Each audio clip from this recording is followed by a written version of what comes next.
As a music producer, we've all had those days or multiple days where you open up your computer ready to make those beats and samples just like you wrote down on your to-do list. But for some reason, you can't create the spark or find anything that gets you inspired to create. This is super demotivating, and honestly, it feels like your career is going to go nowhere when this happens. Now, wouldn't it be great to always be able to come up with a creative and useful idea, sample, or beat? Of course, right? In today's video, we're going to be showing you our protocols, tactics, and mindsets we have used to be able to make multiple samples and beats every day for almost 2 years so that you can harness your inner creative self and understand how to create inspiring and creative music constantly. So there's a decent amount to cover and a lot of gems in here. Let's get straight into it.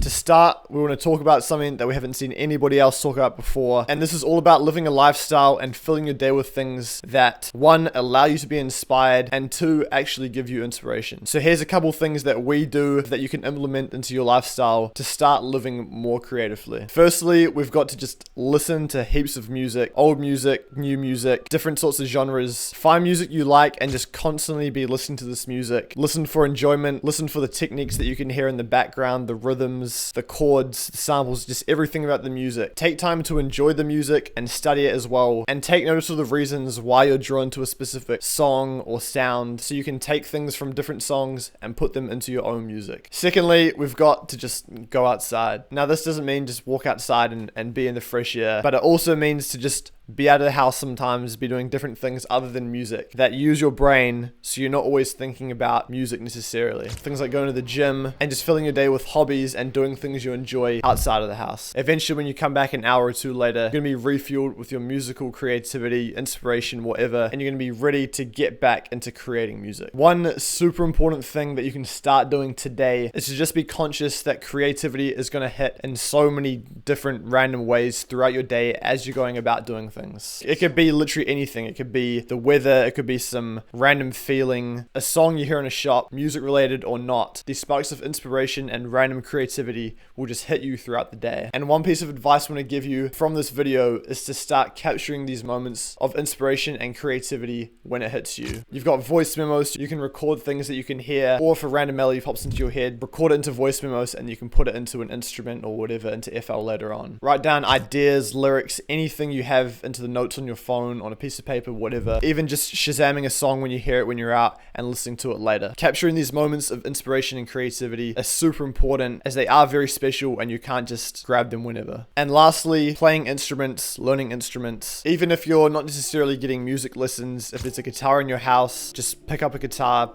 play some random stuff. We just highly recommend consistently playing and learning instruments. At the moment, I've got a saxophone at my house, and sometimes if I'm making a sample, a beat, whatever, it's just there. I can grab it out, start playing something. And even though I'm not getting lessons on playing saxophone, I'm just self-taught. Because it's there, I'm able to just play around with it and implement parts of it into the music. By doing these things and living a creative lifestyle, you're going to be allowing yourself to have way more opportunities to be creative in general and implement it into your music. So something we highly recommend doing.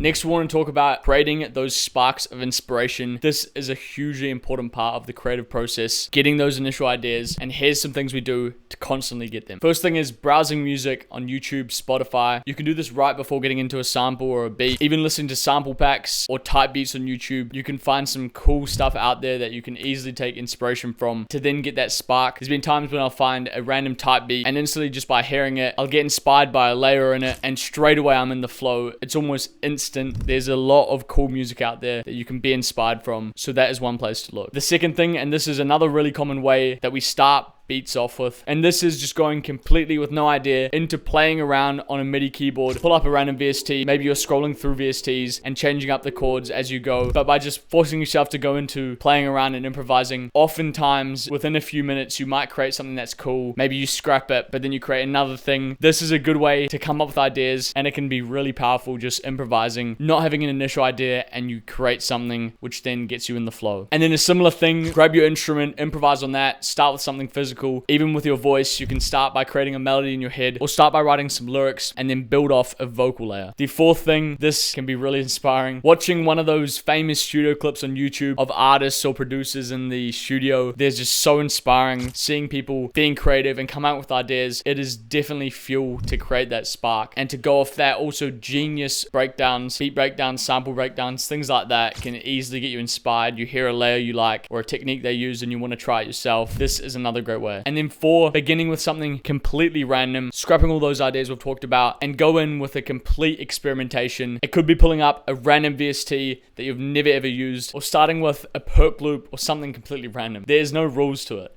And leading on from this, that is exactly what we want to talk about. Ruling out all the rules, completely getting rid of them when you're making music. Having a mindset and a process that you are always going into can hold you back from creating some crazy music. For example, you might always start with the same VST, or maybe you're always using people's starters as a sample maker, and you end up not being able to create something from complete scratch. So you can try removing that normal process that you find yourself always starting with to let those fresh new ideas flow out of you in a new way. There are no rules, so we don't even want to give you too many ideas, because even in that, it's giving you rules to start with. But some things we've done in the past, starting with drums, pulling up the most random VST, something from a song, using your own voice, and so many other ways. The more experimental, the better. Practice working on that experimentation side of your production, and it will no doubt help your creativity and get you more inspired. You know, once you've got that creative spark, when you think back to some crazy beats you've made, you can kind of realize there was a point where all of a sudden you forgot about what you were doing and you got locked into the flow. In that first bit, it's really hard to get distracted because you're fully locked in. So with those ideas, it will help you get into that flow and find that spark, which is the first step.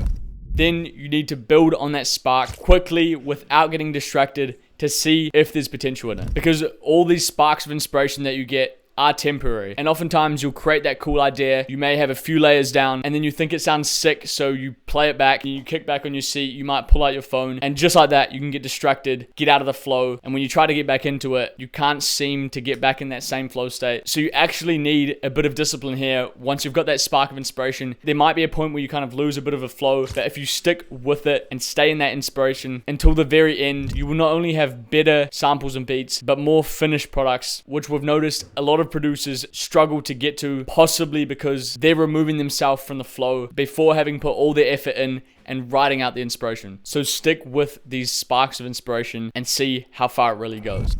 What to do when you have no idea where to take your sample or beat next. The inspiration seems like it's completely gone, but you might have a cool layer and something that you do want to build on. Here's some things we do. Export the layer you're working on, send it over to your phone, go into another room, go outside, put your headphones in, play it on a speaker, and listen to this thing back in another location. This often will create new ideas. You'll hear something you want to take out, something you want to add. Maybe you'll hear a guitar melody or a vocal melody in your head. It is really powerful. Listen to the things you made in different locations. Maybe you even go to the gym and then listen to it there. You come back, you know exactly what you need to do. Try it for yourself. The second thing is simply just save it. Come back in a couple hours.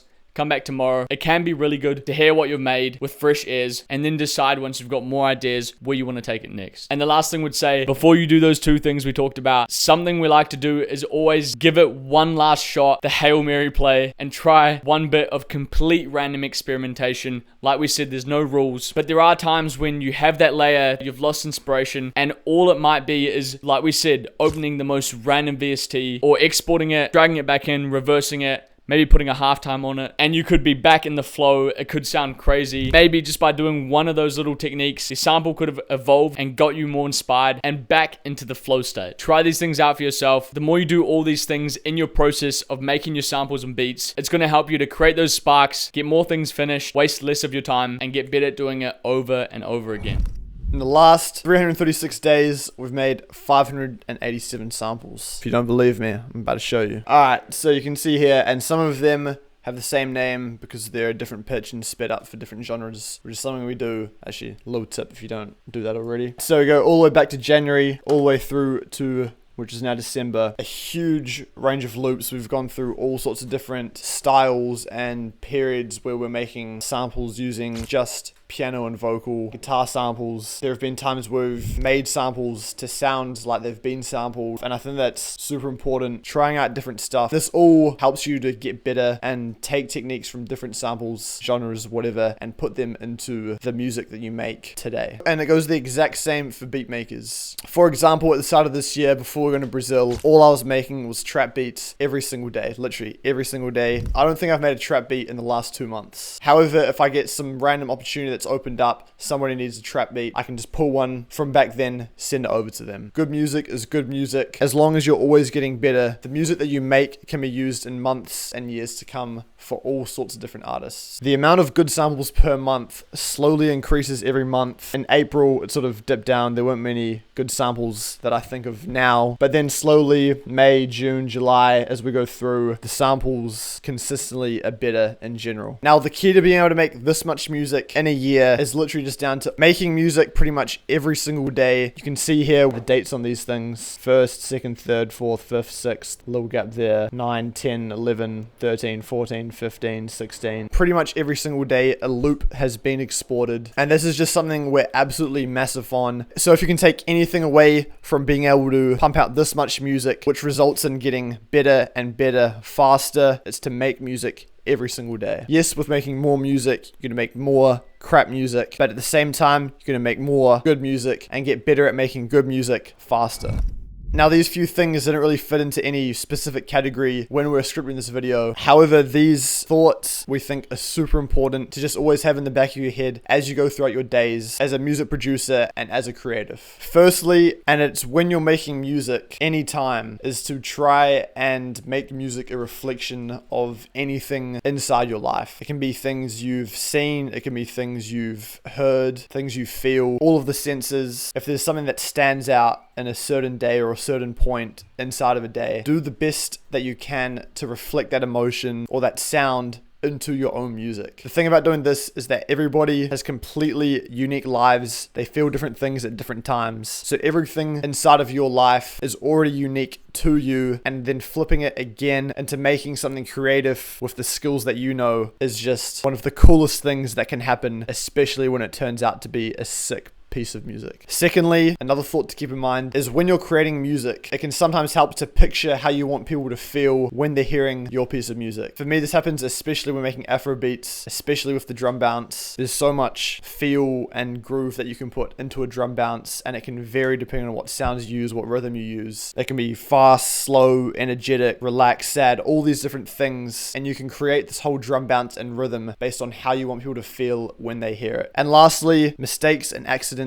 can be very special. Let's say you're cooking up, you accidentally click on a wrong sound, you accidentally play in a random chord on the MIDI keyboard, you didn't even know it was a chord, but you just played it anyway. Anything like this that causes you to feel excited, just scrap whatever else you had going at that time and rock with that idea of inspiration. These accidents and things don't happen too often, so when they do and it sounds good, just roll with that. And that's just one thing to keep in mind when you're creating music that's benefited us.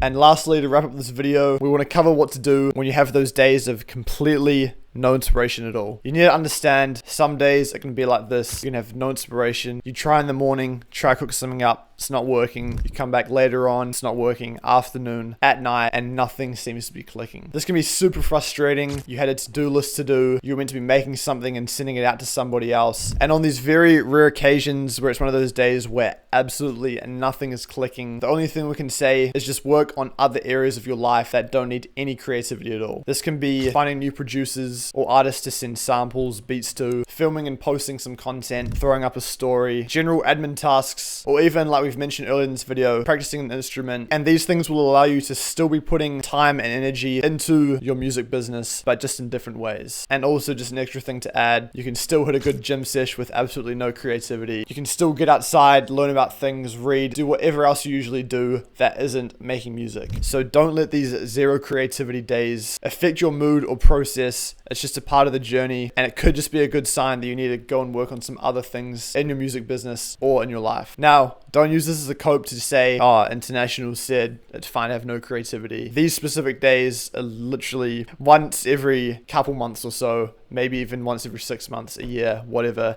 It doesn't happen that often, especially for us. But even when it does, it's still a productive day. We're still going and getting stuff done. If you guys want to see a realistic day of us cooking up beats, samples, with and without inspiration, check out this video here. We think it'll be super helpful for you guys to watch. There's some crazy sauce in there, mindset shifts, different techniques, lots to take away from this video. So I hope you guys enjoyed this one, and we'll see you in the next video.